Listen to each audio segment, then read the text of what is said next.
from about 15 years on up, a great deal of my thoughts were basically unshareable. We are all evil in some form or another, are we not? Yes, I am not 100%, but I am evil. My mother was a sick, angry, hungry, and very sad woman. I hated her, but I wanted to love my mother. This is Serial Killing, a podcast. Hello, my name is Alyssa Carroll, and welcome to Serial Killing, a podcast, where we also veer off the serial killer path to delve into other topics within our beloved true crime community. Special thanks to some of my patrons: Janice, Pixie, Rachel, Whitney, Maya, Alethea, Elena, Aaron, Katores, Catherine, Sam, Linda, Katarina, Teresa, Sophie, Nanette, Emma, Emily, Galen, Bree, David, John, and Judy. Thank you so much, guys. You are truly appreciated. And for anyone else, please feel free to join my patrons so that I can bring you more of what you crave. Also, like, share, and subscribe. It might just help our little community grow.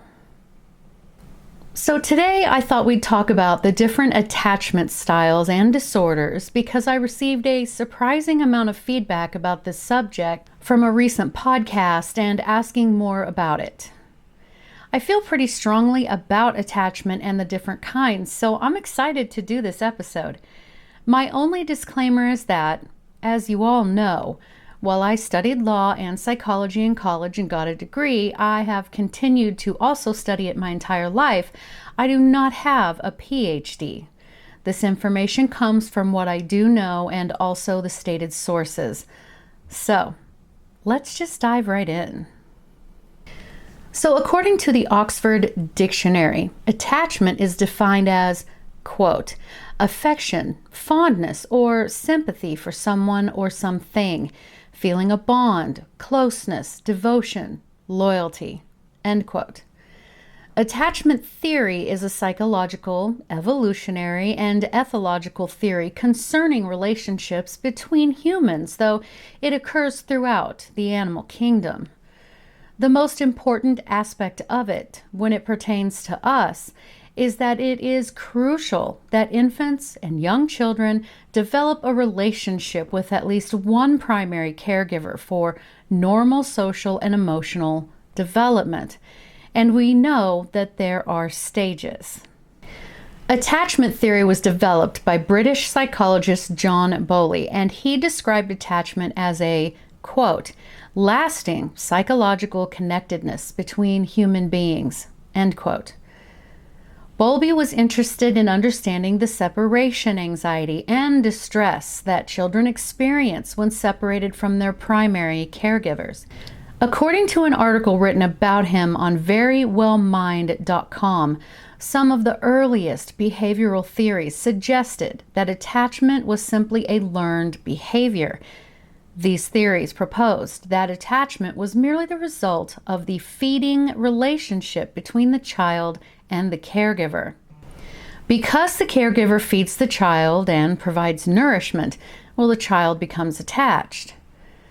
Bowlby believed that there are 4 distinguishing characteristics of attachment: proximity maintenance, or the desire to be near the people we are attached to; safe haven, which is the returning to the attachment figure for comfort and safety in the face of fear or threat; secure base, where the attachment figure acts as a base of security from which the child can explore the surrounding environment; and finally, separation distress, which is the anxiety that occurs in the absence of the attachment figure. What Bowlby observed is that even feedings did not diminish the anxiety experienced by children when they were separated from their primary caregivers. Instead, he found that attachment was characterized by clear behavioral and motivation patterns.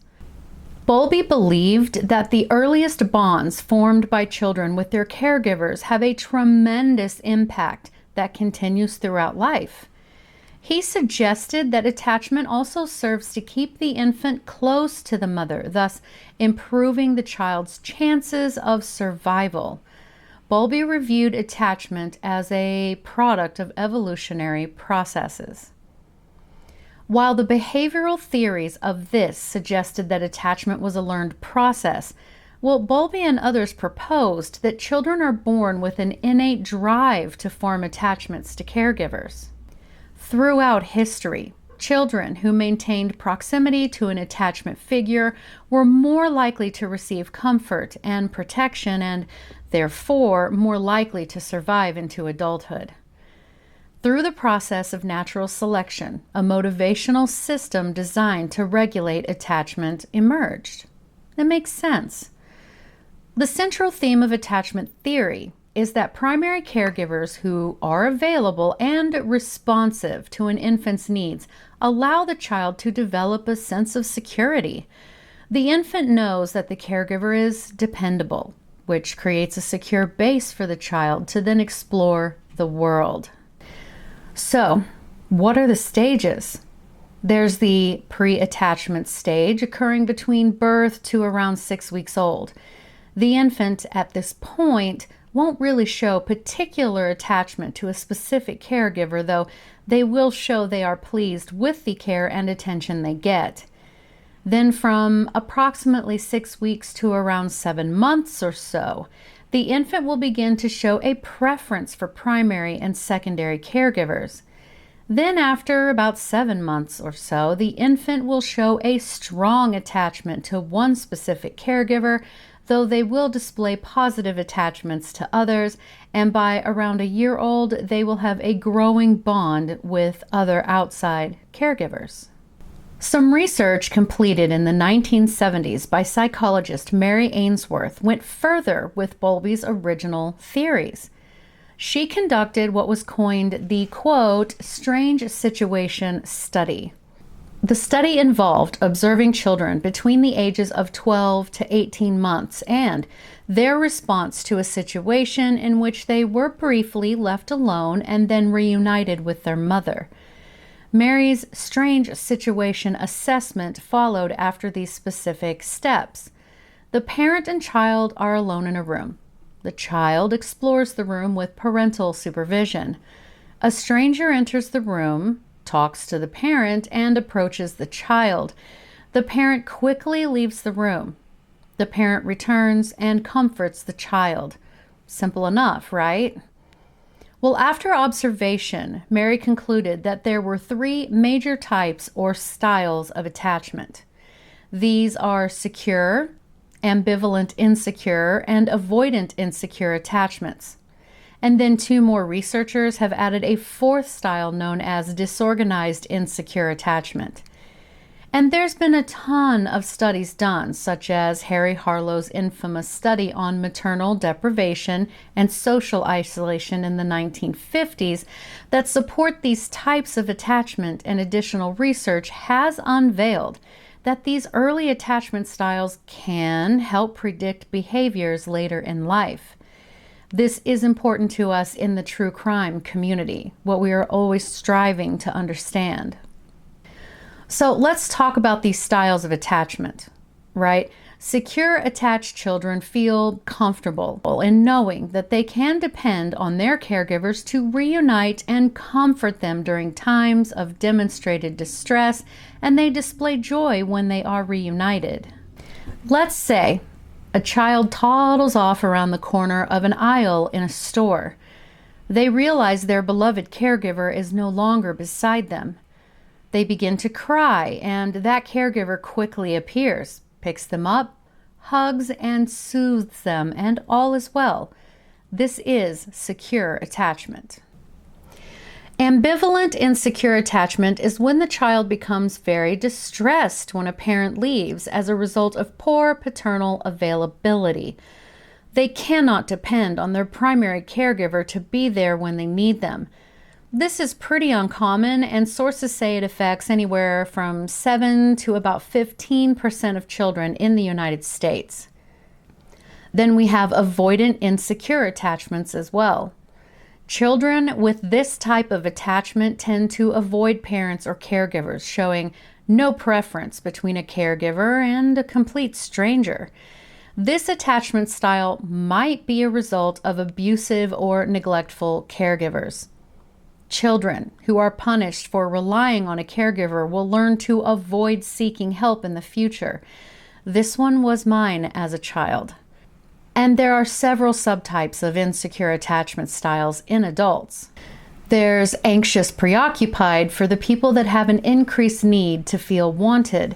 They tend to spend a lot of time thinking about their relationships, lean toward jealousy, or idolize romantic partners, and they typically need a lot of reassurance that their people care about them. There is also fearful avoidant attachment style that displays as having conflicting feelings about relationships and intimacy, yearning for a close, romantic relationship, but being scared that your partner will leave or hurt you, or both. You might push aside feelings and emotions to try to avoid actually experiencing them and believe you aren't good enough for the type of relationship you want. Then there is dismissive avoidant for the people who have a hard time depending on partners or other people close to them, and they prefer to be alone in their solitude. They often feel like close relationships aren't rewarding enough for the effort, and there is a worry of loss of independence if they form close bonds. This is my subtype. So if you're keeping score for yourself, for me, my attachment style is avoidant, insecure, dismissive subtype, for your example. And finally, back to the original attachment styles, we have disorganized, insecure attachment. These children display a confusing mix of behavior, seeming disoriented, dazed, or confused. They may avoid or resist the parent. Lack of a clear attachment pattern is likely linked to inconsistent caregiver behavior. In such cases, parents may serve as both a source of comfort and fear, leading to disorganized behavior. Now, research has suggested that the failure to form secure attachments early in life can and often do have negative impacts on later behavior in older children as well as throughout their lives. In fact, children who have been diagnosed with oppositional defiance disorder, conduct disorder, which can lead to a later diagnosis of antisocial personality disorder, or post-traumatic stress disorder often show attachment problems. This could be due to early abuse, neglect, or trauma. And some experts have stated that children adopted after reaching 6 months old have a higher risk of attachment problems. And if you are struggling with any of this, I'm going to attach some source material down in the notes that might help from the site Healthline. There is always help. So, what causes attachment disorders? These occur when a child has been unable to consistently connect with a parent or primary caregiver. If a young child repeatedly feels abandoned, isolated, powerless, or uncared for, whatever the reason, they will learn that they can't depend on others and that the world is a dangerous and frightening place. These disorders can happen for many reasons, according to helpguide.org, which include babies that cry and no one responds or offers comfort. Babies that are hungry or need a diaper change and those needs aren't met for hours. Or the baby feels alone because there is no positive interaction with it, such as talking, smiling, or eye-to-eye contact. Or the only attention the child gets is when they are acting out or displaying other extreme behaviors. Then, of course, young children who are mistreated, traumatized, or abused, and when they cannot predict that their needs will be met. Separation from primary caregivers or being passed around from one caregiver to another, and of course if the parent is emotionally unavailable for a variety of reasons. Now, attachment disorders are conditions that can develop in young children who have issues establishing a deep emotional connection or attachment bond with their parent or primary caregiver. Since the quality of that attachment bond profoundly impacts the child's development, experiencing attachment issues can affect their ability to express emotions, develop trust and security, and build meaningful relationships later in life. As we all know in this community, it can also have much deeper consequences. So some early warning signs of a child having attachment disorder include avoiding eye contact. They tend not to smile. They don't reach out to be picked up or held. They reject efforts to calm, soothe, and connect with them, and they don't seem to notice when you leave them alone. They tend to cry inconsolably. They don't coo or make noises. They don't watch people moving in their line of sight. They aren't interested in playing interactive games, and they typically spend a notable amount of time rocking or comforting themselves. Children who have attachment issues tend to fall on a spectrum from mild problems that are easily addressed to one of two distinct attachment disorders that are recognized in the Diagnostic and Statistical Manual of Mental Disorders, or what we call the DSM-5. So the two distinct attachment disorders are reactive attachment disorder and disinhibited social engagement disorder. Reactive attachment disorder typically stems from early childhood mistreatment or neglect, according to Medical News Today. Having this disorder can make it difficult to connect with others and manage emotions. The American Academy of Child and Adolescent Psychiatry note that children with reactive attachment disorder may have low levels of interaction with other people, show little or no evidence of emotion during social interactions, they have difficulty calming down when stressed, and may seem unhappy, irritable, sad, or scared when engaged in everyday activities with their caregivers. If the child does not receive effective treatment, the symptoms of RAD, as they call it, may manifest or continue into adulthood. Possible symptoms of the disorder in adults include difficulty reading emotions, showing a resistance to or having a hard time showing affection, low levels of trust. They may have difficulty maintaining relationships, have a negative self-image, display anger issues, have troubles with impulse control, and are often detached. A child with reactive attachment disorder rarely seeks comfort when distressed and often feels unsafe and alone. They may be extremely withdrawn, emotionally detached, and resistant to comforting. Even though the child is aware of what's going on around them, hypervigilant even, they don't react or respond. They may push others away, ignore them, or even act out aggressively when others try to get close. There are two serial killers that immediately come to mind when it comes to reactive attachment disorder: Peter Woodcock and Jeffrey Dahmer. Now, Peter Woodcock is a horrible and yet very intriguing case when it comes to attachment issues. Now, I did a podcast on him quite a long time ago, but I'm going to revisit him due to this subject. But here's the short and sweet, if you will. He was born in 1939 to a teenage girl who worked in a factory. She breastfed him and cared for him for about 1 month. He displayed feeding problems and cried incessantly. She gave him up for adoption, where he was bounced around from foster home to foster home, and the foster parents all reported that any attempts to bond with the infant and toddler were completely unsuccessful.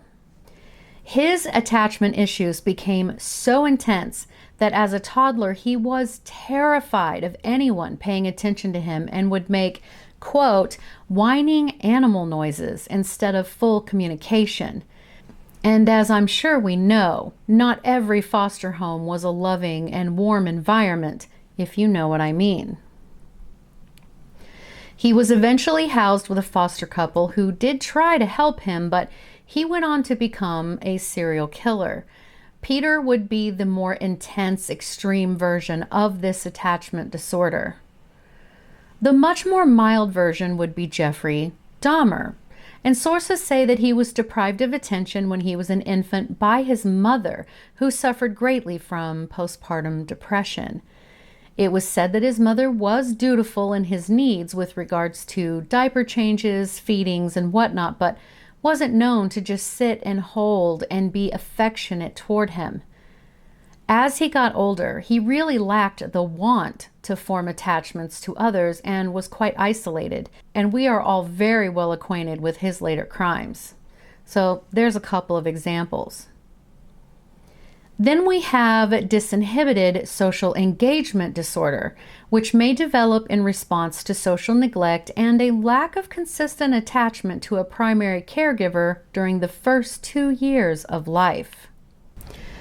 They may display behaviors such as hyperactivity, minimal social boundaries, extreme sociability, and readiness to approach and engage with strangers. If they do not receive effective treatment, the issue can manifest or continue on into adulthood. So an adolescent or adult with DSED may display hyperactivity and extreme trust of people that they do not know well, a lack of awareness of social boundaries, a tendency to ask intrusive questions to people that they have just met, and other behaviors that show a lack of inhibition. You see, that child doesn't seem to prefer their parents over other people, even strangers. They'll seek comfort and attention from virtually anyone without distinction and don't exhibit any distress when a parent isn't present. Children with DSED often have trouble forming meaningful connections with others. They also tend to be extremely dependent, act much younger than their age, and can appear chronically anxious. Having DSED can also put a child at increased risk of harm from strangers. The serial killer that instantly comes to mind in this scenario is Aileen Wuornos. I just recently did a new podcast on Aileen, so most probably still have the details of her early life fresh in their minds. But for those that don't, Eileen's mother really wanted no part in being a mother, and her father was already in prison by the time she was born. Her mother gave baby Aileen to her own parents to raise. Eileen's grandfather was a strict and mean man who Aileen could never win the approval of, no matter how hard she tried. She was hyperactive and so desperate for love and attention that she would do nearly anything for it.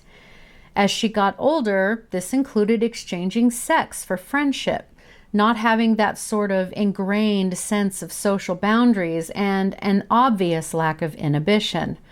And again, we all know how her story ended.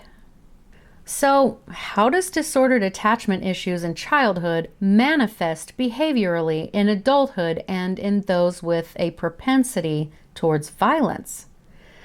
In an article written by Nancy Thomas for attachment.org, she stated that attachment impacts violence. She said that research shows that the foundation and root of future violence is set in the first 3 years of life, where the brain is developing at its most rapid pace. When there is too much stress, fear, or trauma, experts have seen the developmental damage in the brain. Attachment and protective care from a loving caregiver protects the baby and the brain during stressful times. Without a trusted caregiver, a baby is in trouble.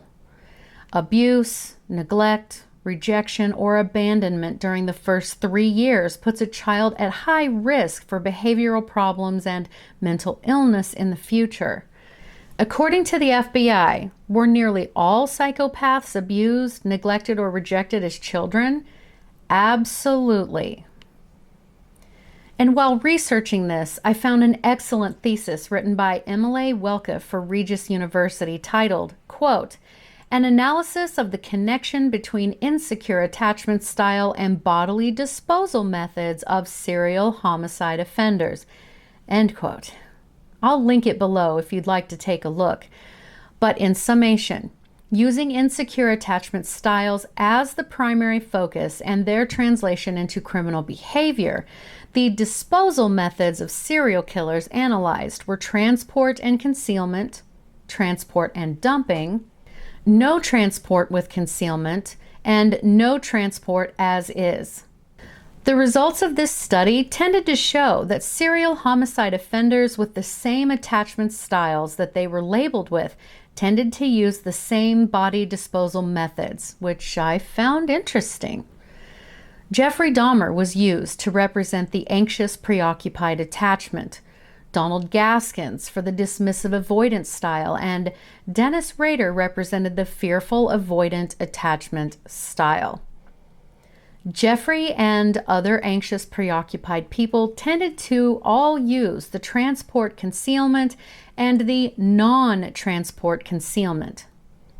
Donald, with his attachment style, and other offenders like him, used the transport dumping body disposal methods, and then Dennis and his group used the no transport as is method. Interesting stuff, I think. The thesis went on to say that the study hoped to establish a link between attachment styles of serial killers and their body disposal methods. It was a fascinating read to say the least, but it goes to show that there are indeed many factors that can be the recipe for a serial killer, and their attachment style as well as attachment disorders can and do play a role in their criminality. So then let's look at attachment disorders and how, if at all, they are related to personality disorders. We know that an adult who is securely attached has experienced a reliable relationship with their caregivers in infancy and thus is capable of adapting to different social situations and maintaining an adequate equilibrium between self-regulation and interpersonal regulation of stress. I cannot stress this enough. Early attachment relations are absolutely vital for how a person processes and regulates stress, attentional control, mentalization, and their overall sense of self-agency. Attachment theory is increasingly being used to investigate and intervene in personality disorders. And actually, many of the features of insecure attachment in adulthood resemble the signs and symptoms of personality disorders. There have been numerous studies of attachment patterns in people with personality disorders, particularly cluster B, including antisocial, borderline, and histrionic personality disorders. In fact, 50 to up to 80% of people diagnosed as borderline fit the attachment style. And this most certainly aligns with the rates of childhood trauma among people with personality disorders are quite high, with 73% reporting abuse, and of that 73%, 34% was sexual, and then 82% reported neglect. While childhood physical abuse increases the risk for adult antisocial, borderline, dependent, depressive, passive-aggressive, and schizoid personality disorders, infant neglect is associated with risks for antisocial, avoidant, borderline, narcissistic, and passive-aggressive personality disorders. Borderlines are more consistently associated with childhood abuse and neglect than other personality disorder diagnoses. But as always, this is by no means an indicator that all people who have suffered childhood trauma will develop a personality disorder, and that's a topic for a whole other podcast. Early trauma has implications for attachment and personality pathology. The hippocampus, which is housed deep within the temporal lobe and plays a huge role in learning and memory, is particularly vulnerable to stress. Borderline personality disordered patients show reduced hippocampal and amygdalar volumes, especially if they have suffered early trauma. There's a lot more super intense science behind how that early trauma lateralizes between the hemispheres, but you get the point. So, what can a person do with a child who shows an attachment issue? Doctors may recommend treatments such as family therapy, and hopefully the adults who are supposed to be the bonded caregivers are willing to go. Individual psychological counseling, there's play therapy where they would learn appropriate skills through interacting with peers and handling social situations. There are specifically designed programs within schools that can help them learn skills required for academic and social success while also addressing behavioral and emotional difficulties, though depending on the school, this is hit or miss. And then finally, parenting skills classes. So, I said all of that to say this. Children need our attention. Now, I understand that people are going to parent using the methods that they most believe in. But for me personally, and come for me if you want, hold your babies, toddlers, and children. Get down on their level, eye to eye, and smile at them. Tell them you love them. Show them that they can count on you. And if you make a mistake, as all parents do, own that mistake and admit it. And now here's a novel idea. Apologize to your child for it. Even for the people that aren't particularly fond of children, it is always still good to be kind and offer a sincere smile. We were all children once, wanting to know unequivocally that we were adored absolutely, that we were safe and protected from scary things, and that our parents or caregivers loved us above all. And those of us who were never really certain, well, we could potentially grow up to do very bad things. Thanks for listening.